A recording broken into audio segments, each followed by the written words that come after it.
Good morning, boys and girls. We are going to start our final chapter of Earliest Americans History today. It's been a pretty quick book, especially in comparison to ancient Rome, but we are just about finished, although the next unit that we're going to start really leads right into this, or this Earliest Americans unit leads into it. We're going to be starting exploration of North America, which is going to focus primarily on European exploration. So these Native American tribes, we've been looking at their beginning going from Asia over on Beringia into North and South America.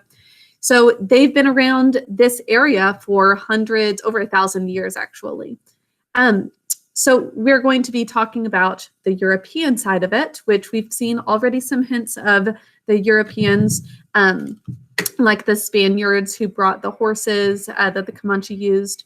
So we'll continue hearing about that in our next unit. This is the last chapter, so tomorrow you'll take notes. And on Friday, you will have a review to complete on your own. And then I'll walk through the answers the next day on Monday with you all. And then Tuesday, you have your test. So just about finished learning about earliest Americans. I've got chapter 7 here in our Earliest Americans book that we'll read from. So let's present over to that. Okay, called the Eastern Woodlands. Now, by the time Columbus landed in 1492, so one of the most famous explorers that we'll get into, many different native peoples were living in the eastern woodlands of North America. The eastern woodlands stretched from Lake Superior to the Atlantic coast. Now, the landscape of the eastern woodlands was mainly forest. Landscape means the physical features of what that land was like. Most people lived in clearings near creeks, rivers, lakes, or ponds between forested areas. There's plenty of wood for building and for fuel. There were many big and small animals and birds to hunt. There was almost a year-round supply of fish, too. There were lots of roots, berries, and nuts to collect. Besides all of the food that was available just outside the door, the land could be cleared in order to plant crops. Now, we have heard about hunter-gatherers quite a bit, and the problem with hunter-gatherers, do you remember what the issue is? Well, as they're hunting and gathering, they're going to start using up all of the plants and animals that are around a specific area, and then they have to keep moving on to the next place. And as they move on, they have to build new homes. They have to have different ways of living life as they continue traveling. It's a lot easier to just stay put. So what they've decided is to clear out certain areas to have space for farming, like in Farmer Boy. Now, the soil was really rich, even though in some areas the growing season was short. So this is probably actually a very similar area. This might go as far up as New York State, where Almanzo is in Farmer Boy. So clear soil, really good farmland. The problem is that the soil is rich, but the growing season is short because it gets cold, I'm sure, for longer periods of time. Corn, beans, and squash were the main crops. Now, here are some of the homes. This is pretty different than the homes that we've seen. These are what are called longhouses. And this tribe we're about to hear about is called Haudenosaunee. Haudenosaunee. Okay. Now, one eastern woodlands people, the Haudenosaunee, called these main crops the bean, corn, and squash the three sisters. All these three crops were planted together. So there are certain plants that do work well together being planted, and corn, bean, and squash are some of them. Now, corn seeds were planted in rows of little hills, one step apart. Beans were planted between the corn plants. The beans could climb up the corn stalks as they grew taller. So you could say that possibly that's a symbiotic relationship. Do you remember learning about that in science? Ones that help each other out. So the corn, well, I guess, it's still a symbiotic relationship, but the beans climb up the corn stalks, so they're helped. And then the corn just doesn't care if the beans end up climbing up it to get some sunlight. So it helps the beans, and the corn is unaffected. I forget which type of symbiotic relationship that is. But and then the squash was grown in the low areas between the hills. The broad leaves of the squash plants provided shade to stop weeds from growing. The squash plants also kept the ground moist. So really helpful for each other. That was really smart of the Haudenosaunee to realize that. So the squash stopped weeds from growing and kept the ground moist. So it made the soil even richer for the beans and corn. Now, the Eastern Woodlands people lived in small villages. They built their houses out of forest materials. Around the Great Lakes, people built wigwams. It's a funny name for their home. Here's a wigwam. Very round at the top, domed like an igloo, but obviously not made of the same materials as an igloo. Now, a wigwam had a framework of poles pounded into the ground in a circle, and then the poles were tied together at the top to make a dome. Bark, reeds, or mats were used for the walls. Fires were built in the middle of the floor, and smoke escaped through a hole at the top, as you can see here. A little clever building. Now, the Haudenosaunee didn't live in wigwams. They lived in what were called longhouses. Now, these were also built with wooden poles. The houses formed a long rectangle with a door at each end. There were fire pits in the center of the room. Smoke escaped through holes in the roof. Longhouses were about 20 feet wide. They could be long or short, depending on how many families lived in the building. A typical longhouse held 10 families with 5 fire pits. So these wigwams look like they only have maybe 1 family inside it, maybe a little bit more. And then these longhouses could hold as many as 10 families and 5 fire pits. So it was like a basically an apartment building with a bunch of apartments all together. So they would have probably cousins, but also possibly just other people in the community that they all shared a home with. As you can see, they've got some food hanging there. Looks like that's some corn, some fish. So there's the longhouse. By the way, they mentioned that one of the areas that this is taking place in is the Great Lakes. The Great Lakes in America are in the north central area. I was going to show you where that is on a map. Okay, so these are the Great Lakes of America, and as you can see here, we've got Michigan, Illinois, Wisconsin, Minneapolis, and New York State, which we're hearing about with Almanzo in Farmer Boy. So this whole region is what we're talking about. So it is probably pretty close, or there might even be Haudenosaunee in some of these tribes in the part of New York that Almanzo lived in. So it's this region. Okay, now the Mohican. Another group of Eastern Woodlands Native Americans were called the Mohican. Their name comes from Mahiknuk, meaning great water that is always flowing, always moving, either flowing or ebbing. So flowing is a familiar word for all of you. If you've never heard ebb before, it means to move away from the shore. So it's starting to ebb out. Now, stories passed down for many years tell about the Mohican crossing over the water that gave them their name. This water, said the legend, was far in the north. Their 2 lands were nearly connected. Then the Mohican traveled east. They crossed many rivers. Finally, they found a place that seemed like home. It was the valley of the Hudson River. We're going to hear about this a lot more when we get into European exploration of North America. So the Mohicans spent years fighting against neighboring nations. The Mohawk were their bitterest enemies. Both groups became great fighters because of their constant battles with each other. Okay, so let's see the Hudson River.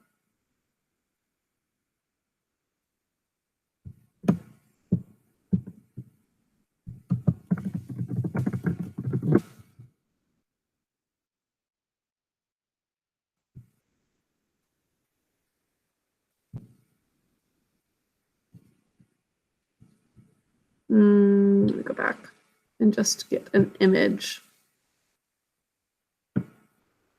Okay, so here's the Hudson River running through New York State, actually.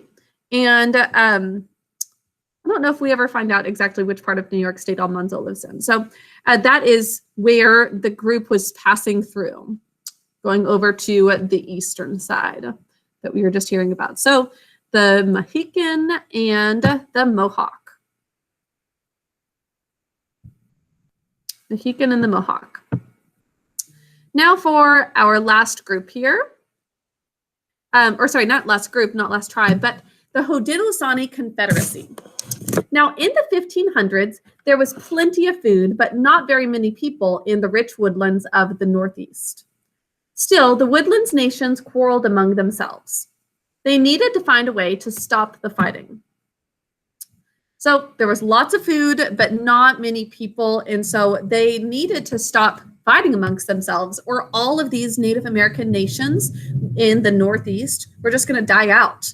As we saw, Mohicans and Mohawks, they were really fighting each other. We've heard about a lot of other tribes that really battled with one another. And so they decided we need to come to a peaceful agreement so that we can continue living and we don't just kill off all of these tribes because we're forming these battles. So 5 nations formed a confederacy. And we saw confederacy in our last chapter as well, this kind of loose combination of tribes or nations or states. It's not very formal, but it's like this grouping of all of these Native American tribes that decided to join up. Most of the nations who joined the Confederacy lived in what is now New York State. Now, the nations were the Mohawk, let me see the pronunciation of this, Onondaga, or Onondaga,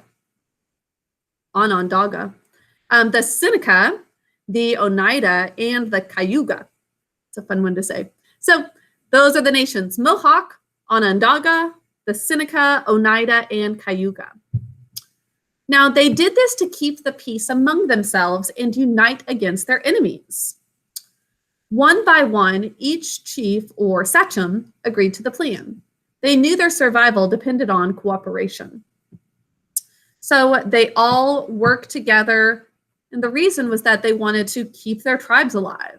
And so to do that, they had to stop the fighting. So this whole confederacy, this group of states was formed so that they would stop the fighting, have a peaceful agreement. The Confederacy also discussed problems, and they found solutions at council meetings. So if there was a problem before, there would a lot of times just be fighting between the nations. They would start just killing each other. But now this council provided a place where they could meet together and discuss what the problem is and what solutions maybe they could come to. It also had its own laws. Now, all adults, men and women, had a voice in making decisions. That's pretty unique at the time that women had an equal voice. The women were very good farmers. They produced much of the food that the Haudenosaunee ate. As a result, they had a major voice in tribal meetings. Here they are discussing common problems in council meetings. Now, the Haudenosaunee men were mighty warriors. So the women were great farmers, the men were mighty warriors. They were feared by their Native American and French enemies. We'll find out more about the French coming in later. Now, it is sometimes said that the Haudenosaunee Confederacy influenced the contents of the United States Constitution. Even so, several Eastern Woodlands nations, including the Haudenosaunee, sided with the British during the American Revolution. I think you learned about the American Revolution in first grade or second grade. So in the American Revolution, America separated from Great Britain. And so these Native American tribes, the Haudenosaunee, they had sided with Britain. And so when the American Revolution turned out that America won and became independent, it was not very good for them. So when United States gained its independence, it was a serious defeat for the Haudenosaunee. They could no longer expect help from the British. They had been getting help from them, but they couldn't anymore because the British nation was cut off from America in general, which included these Native American tribes. They had to try to stop thousands of settlers from seizing their lands on their own, meaning the American settlers. They needed to stop them on their own. They couldn't get help from the British to say, don't take my land from me. Now, the strength of the Haudenosaunee Confederacy greatly impressed many people. Some Confederacy ceremonies became famous throughout North America. For example, the Confederacy's council meetings were called to order by the smoking of a pipe. Now, the saying, smoking the peace pipe, comes from this tradition. Just like burying the hatchet, remember that means we're going to lay aside our differences, put our weapons away. Smoking the peace pipe has become part of our everyday language, and it means something kind of similar. It means having a peaceful solution to something, but instead of burying the hatchet, which means like kind of showing forgiveness, put those weapons down, no more fighting, this one means we're going to sit down and calmly talk about a problem and reach a fair solution. So smoking the peace pipe, coming together, having a good conversation about it, and being peaceful and calm about it. Now, one sad part of American history is the struggle between European Americans and Native American peoples. Their ways of life were completely different. European Americans wanted to take the land for farms, and Native Americans got their food by hunting and gathering over large areas or by farming on small amounts of land. So they did have some farmers, but it was over little areas, whereas the Europeans were focused on expanding.